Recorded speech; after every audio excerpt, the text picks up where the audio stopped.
Seguiremos innovando para hacer tus viajes más cómodos, seguros y las vías más ágiles. ATM en coordinación con la Alcaldía de Guayaquil.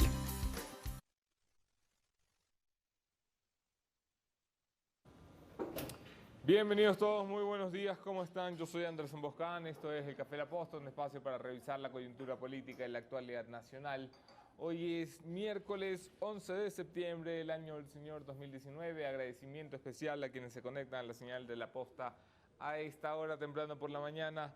Agradecimiento especial a quienes permiten que nos encontremos cada mañana. Six Rent a Car, que tiene un servicio bastante ágil, bastante veloz, bastante agradable. Por supuesto que Azúcar Valdés, nuestro nuevo oficiante esta semana, le seguimos dando la bienvenida.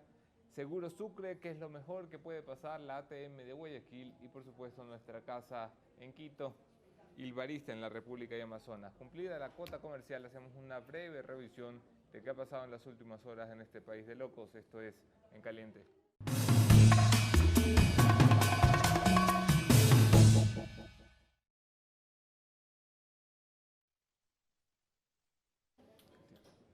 En Caliente. Toma fuerza y cobra fuerza el debate de qué carajos hacemos con ese patito feo que es el Consejo de Participación Ciudadana.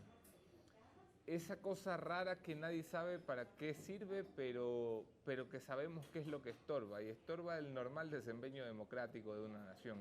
Varias vías se proponen en estos momentos para su eliminación, reforma, retoque o lo que quieran llamar. Una de estas vías es la propuesta por el señor Pablo Dávila, ex consejero del Consejo de Participación Ciudadana, Participación y Transición. Dávila asegura que para renovar las cosas hay que construir una bicameralidad en el sistema legislativo ecuatoriano. Esto significa tener Cámara Baja, Cámara Alta y designar las autoridades de control a través de la Cámara Alta, de los notables, de los veteranos que valen la pena en el Ecuador. Plantea luego el señor Michael Aulestia, del Movimiento Ahora, un movimiento dirigido por Fabricio Villamar, que el Consejo sea eliminado y que las atribuciones de este vayan directamente a la Asamblea, la que tenemos, la de esta gente, la de los diezmos. Una tercera vía se abrió ayer con la visita del presidente de la Asamblea, César Litardo, a la Corte Constitucional, presentando el pedido de evaluación y control constitucional a un intento de reforma o enmienda, o ya veremos qué determina la Corte, que emprende la Asamblea. La Asamblea quiere discutir un cambio en la Constitución y le pide a la Corte Constitucional que le diga cuál es la vía para hacerlo. ¿Es la vía enmienda? ¿Es la vía reforma? Habrá que ir a consulta popular, habrá que ir a referéndum. Habrá que ver, la Corte tiene 45 días para definir un cambio sustancial. Sustancial porque no se olviden que esta es una institución sustantiva. Tan sustantiva que tuvieron que bajarse la mayoría correísta porque se le temblaban los pantalones a las fuerzas políticas de este país con lo que podía hacer el Curita Tuárez y compañía. ¿Qué va a pasar de aquí al 21? ¿Qué va a pasar de aquí a las elecciones? ¿Qué va a pasar con estas fuerzas políticas que cuando les tiemblan los pantalones porque algo les puede afectar, se echan para atrás? Lo conversamos sobre la reforma electoral, sobre el Consejo Nacional Electoral. Mi invitado esta mañana es el señor Enrique Pita, consejero del Consejo Nacional Electoral. Por favor, quédense a la entrevista, ya nos vemos.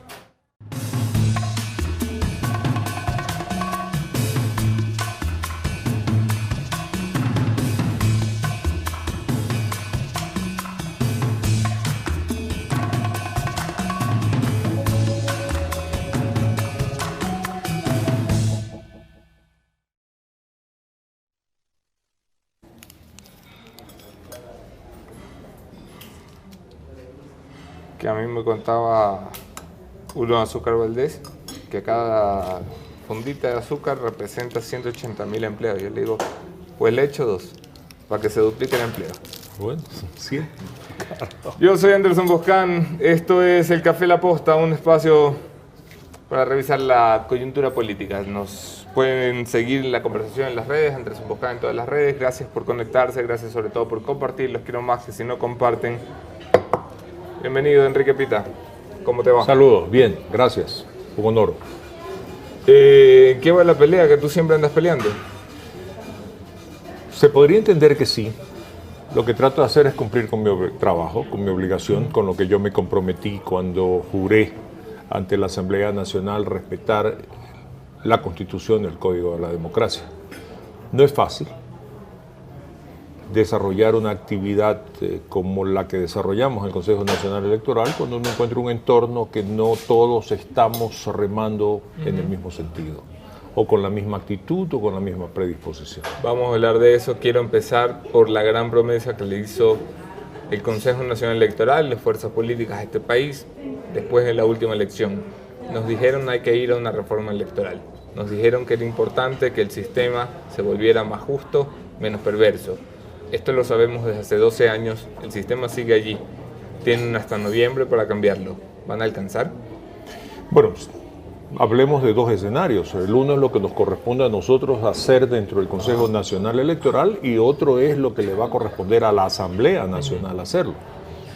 En el caso primero, obviamente, tenemos un desafío gigante y es el despojarnos de cualquier compromiso, cualquier afecto y desafecto y mirar a la institución como una institución que tiene que garantizar la transparencia, la eficiencia, la probidad y obviamente el voto popular. Su mayor reto en el CNE es ponerse de acuerdo, ¿no? Parece mentira, pero así es.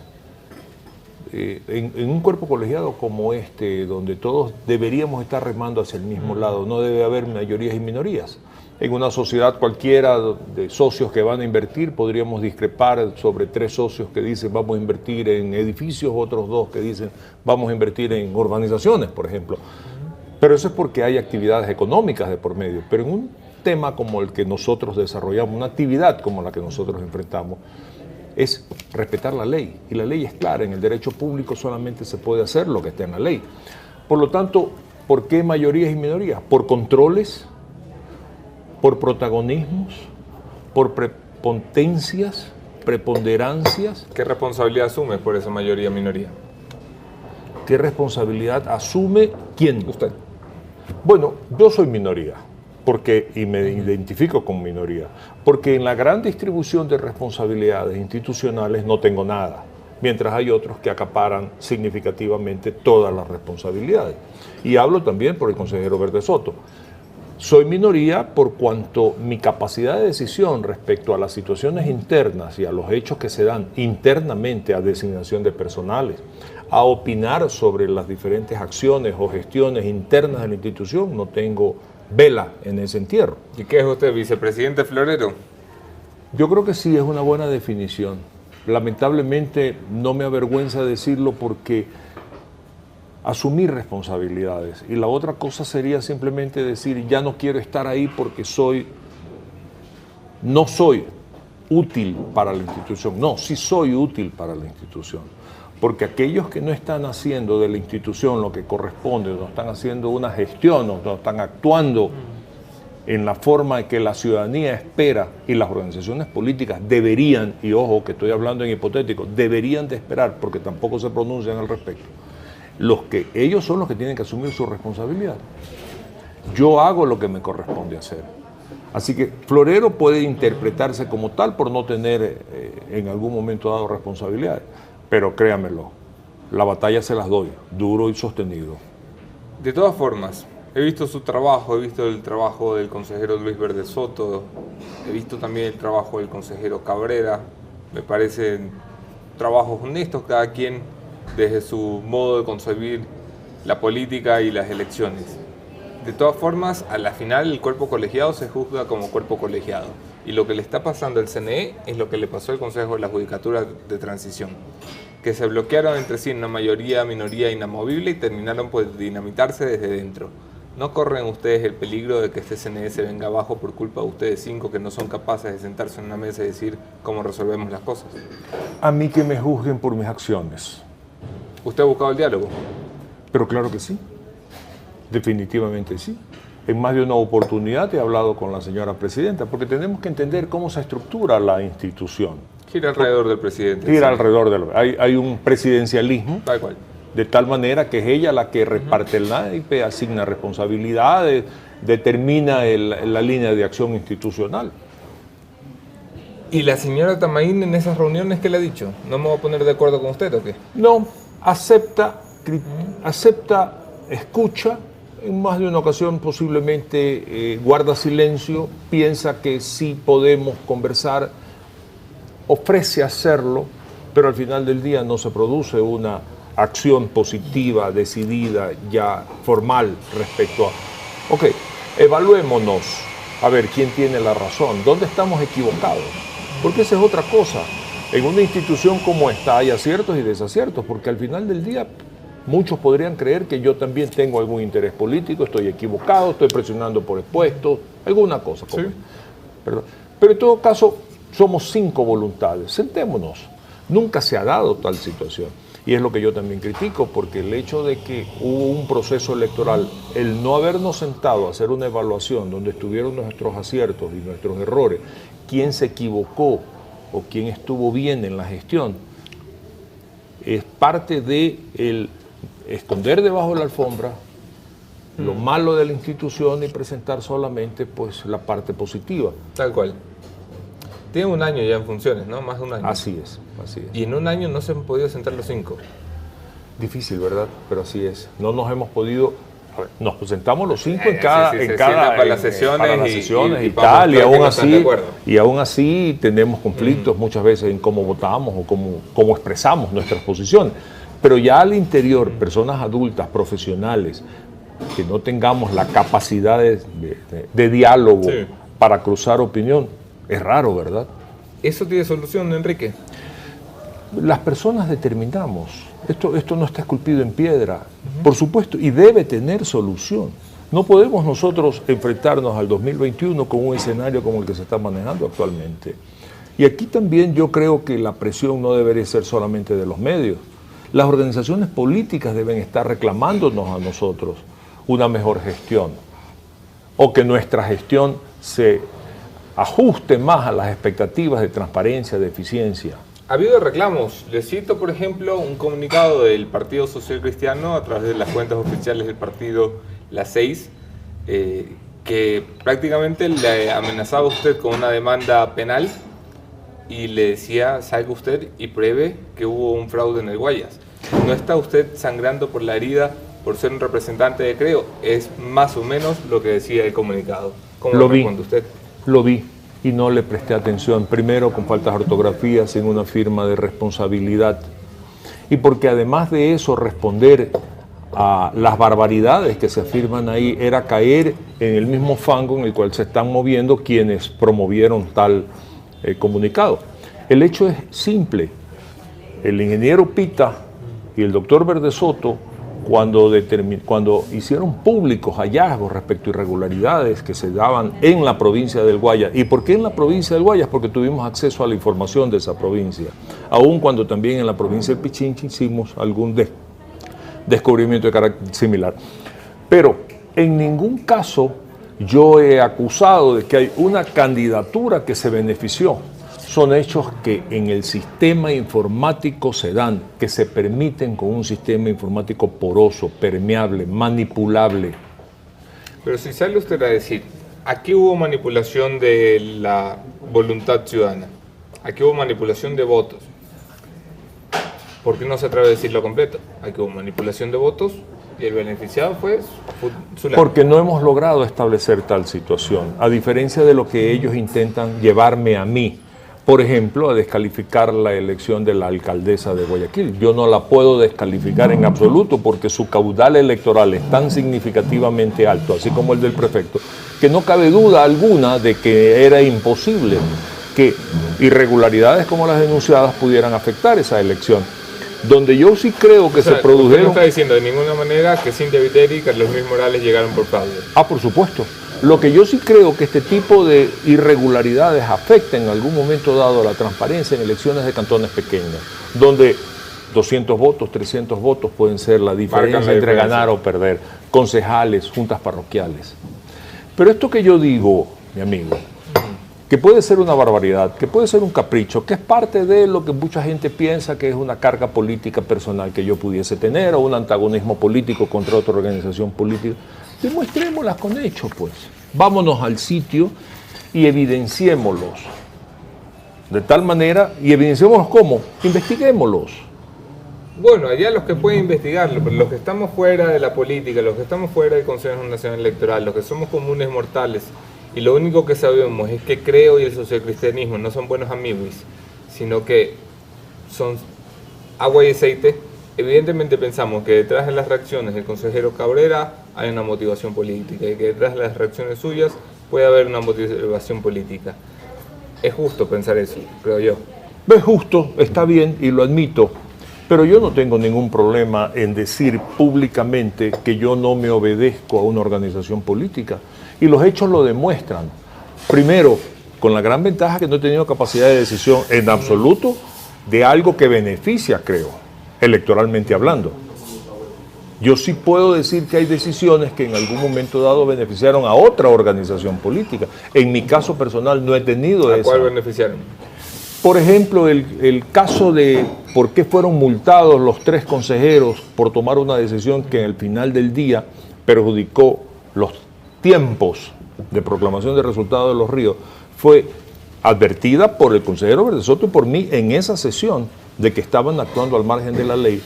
Fue una clara y flagrante violación en beneficio a una impugnación presentada por el Partido Social Cristiano. ¿Usted cree, como creen muchos en los pasillos de la política, que no se atreven a decirlo fuera de los pasillos, que el socialcristianismo maneja el CNI? Es difícil esa respuesta.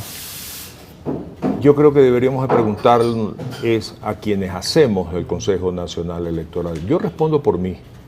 A mí no me maneja ninguna organización política. No han logrado demostrarme, porque si hubieran encontrado algún milímetro, algún ápice, algún indicio, por pequeño que sea, de que yo tengo alguna vinculación con esa organización, en cuanto a mis decisiones estoy hablando, posiblemente lo hubieran hecho público.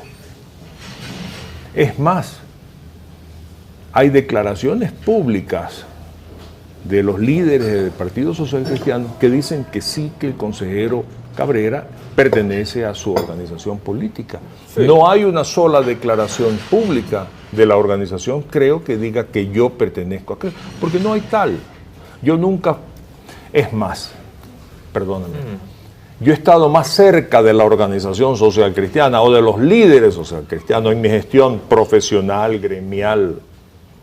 Y tengo que reconocer, y aquí lo digo con gran amplitud, con mucha sinceridad y honestidad, muchos de los éxitos gremiales que tuve cuando estuve al frente de la Cámara de la Construcción y de la Federación de Cámaras de la Construcción se deben al apoyo de una administración eficiente del municipio de Guayaquil.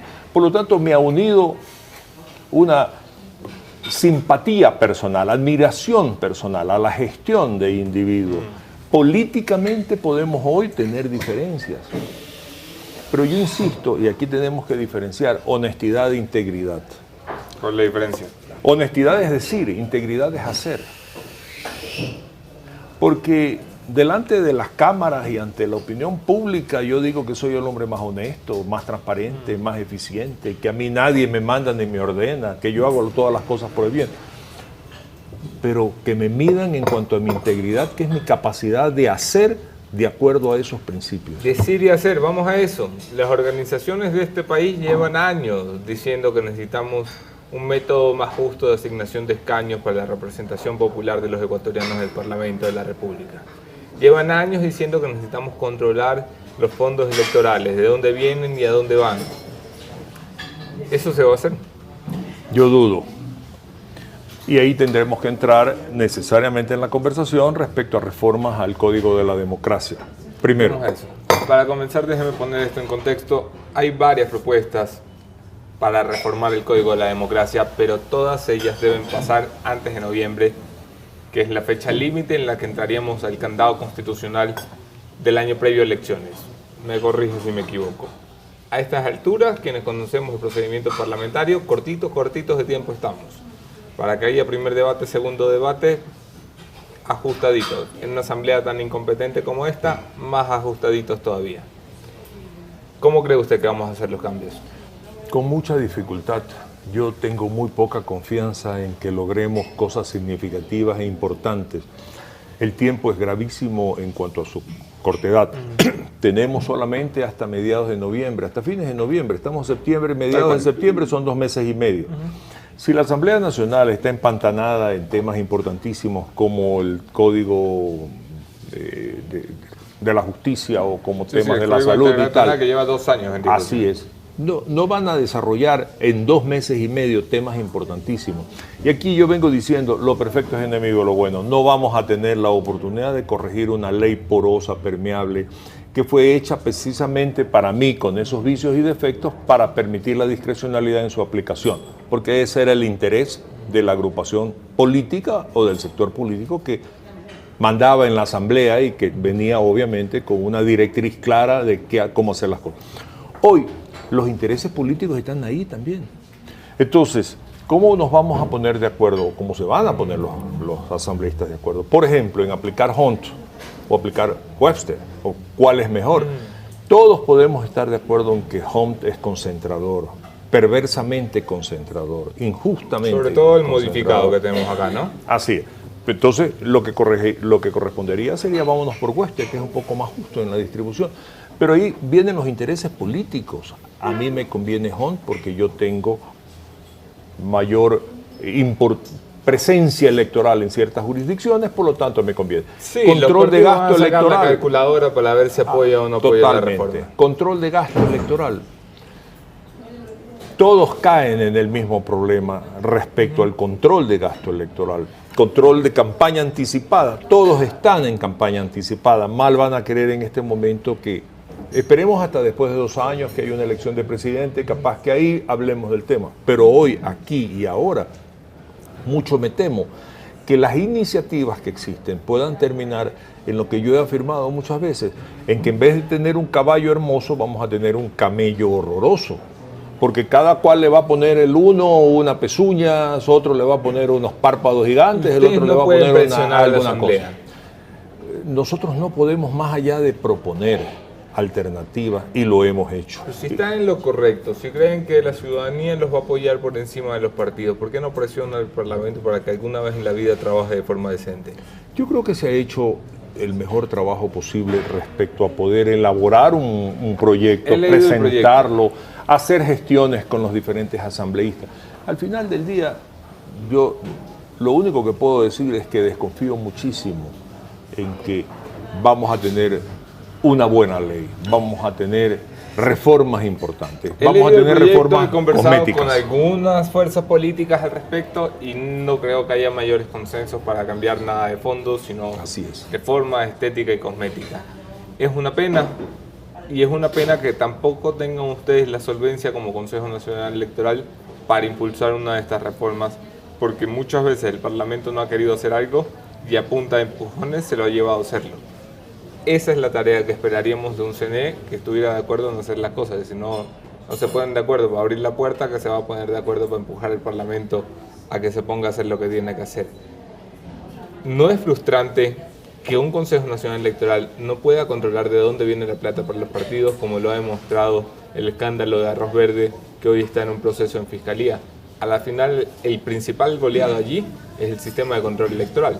Es correcto, pero esa es la ley. La ley es muy superficial. El Consejo Nacional Electoral lo único que tiene que hacer es esperar que se termine el proceso electoral para recibir unas cuentas. Recibe papelitos, suma y resta. No tiene la capacidad de investigación, así es. Y eso está hecho para proteger a los partidos. Pero yo creo que así es. Yo creo que está hecho para proteger gestiones políticas porque todos caen en infracción. Y ahí también es necesario hablar de reformas importantes. Por ejemplo, permítame retomar ese tema. Sí. El no permitir que personas jurídicas aporten. ¿Por qué? Cuando las personas jurídicas, si yo tengo una empresa de construcción y yo quiero aportar, no significa que voy a tener contratos con el Estado. Por supuesto que con lo que se está denunciando ya sabemos cuál puede ser en algún momento dado una motivación de aportación. Pero si yo siento que ese candidato va a generar, ya sea desde el municipio, prefectura o presidencia de la República, las condiciones para yo desarrollar mi actividad profesional o empresarial, pues yo puedo aportar.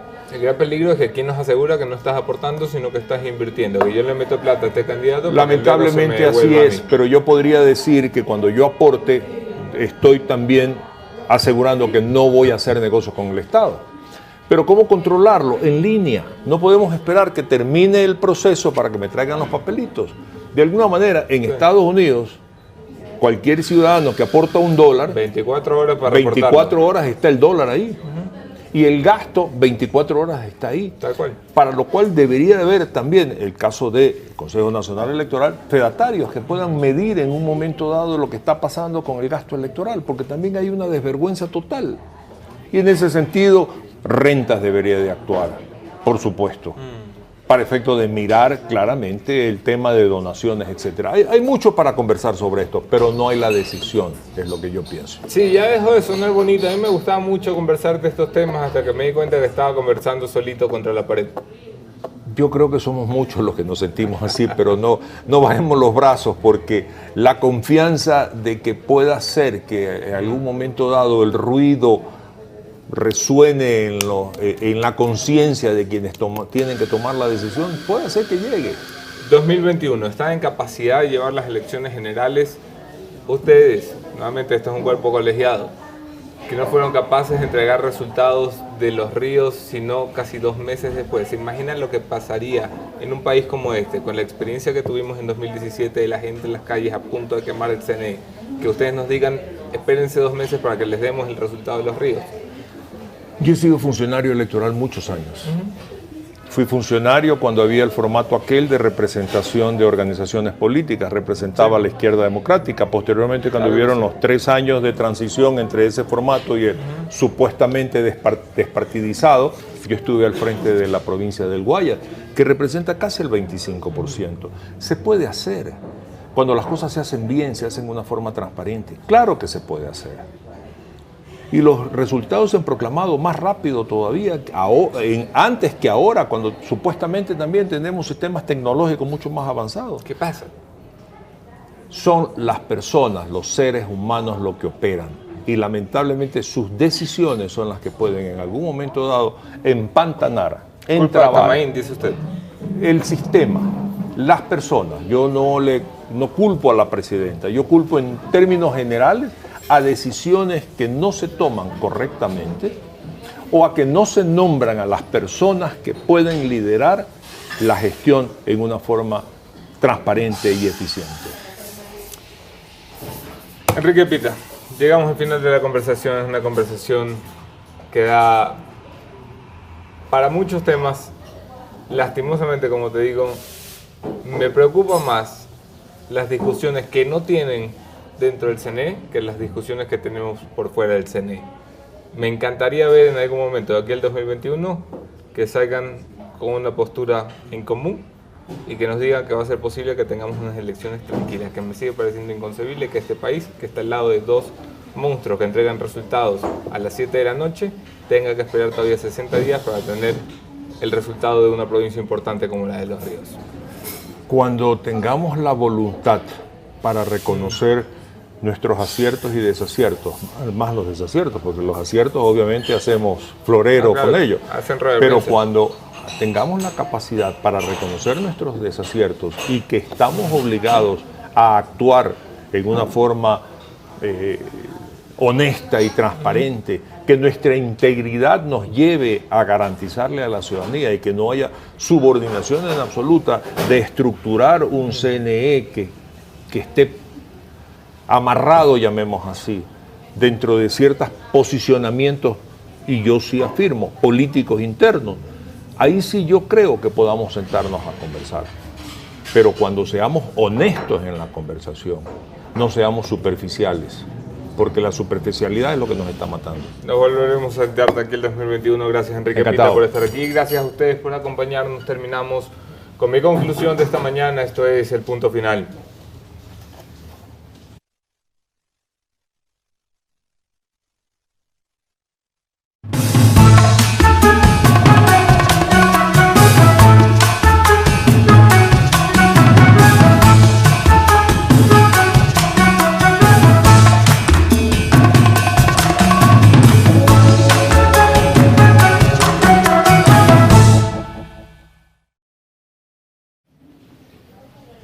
Cuando falla el Consejo Nacional Electoral, falla el sistema democrático, falla la política.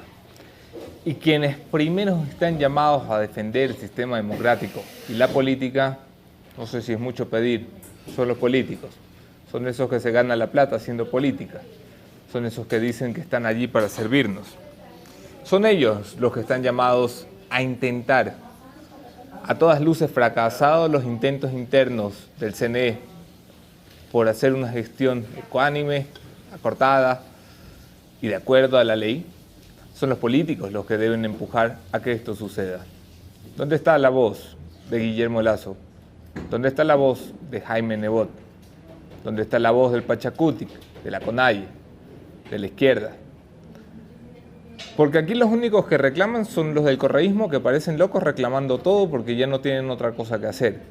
Pero si dejamos que ellos lleven la discusión, y la discusión no se lleva entre las fuerzas políticas decentes, democráticas, coherentes de este país, sean de la tendencia que sean, pues vamos a tener un CNE descarrilado, porque está claro, está clarísimo que en una elección mucho menos complicada que la que se nos viene en 2021, el CNE no estuvo a la altura, no midió la vara. No es culpa de las personas que están allí, es culpa de los procesos incumplidos, es culpa de la incapacidad por llegar a acuerdos, es culpa también de los que están fuera del CNE, de los que están dirigiendo las organizaciones que son las que están en juego cuando se llaman elecciones. O no lo quieren hacer, o no les importa, o les conviene más que esto sea un caos para ver quién asoma la cabeza y resulta vencedor. Esa no es la democracia que nos merecemos, esa no es la democracia que exigimos. Esa no es la democracia que los partidos se han comprometido a construir. Aquí nos vemos mañana, otro tema, otro entrevistado y otra entrevistadora. Yo estaré por fuera jueves y viernes, ahí se ven.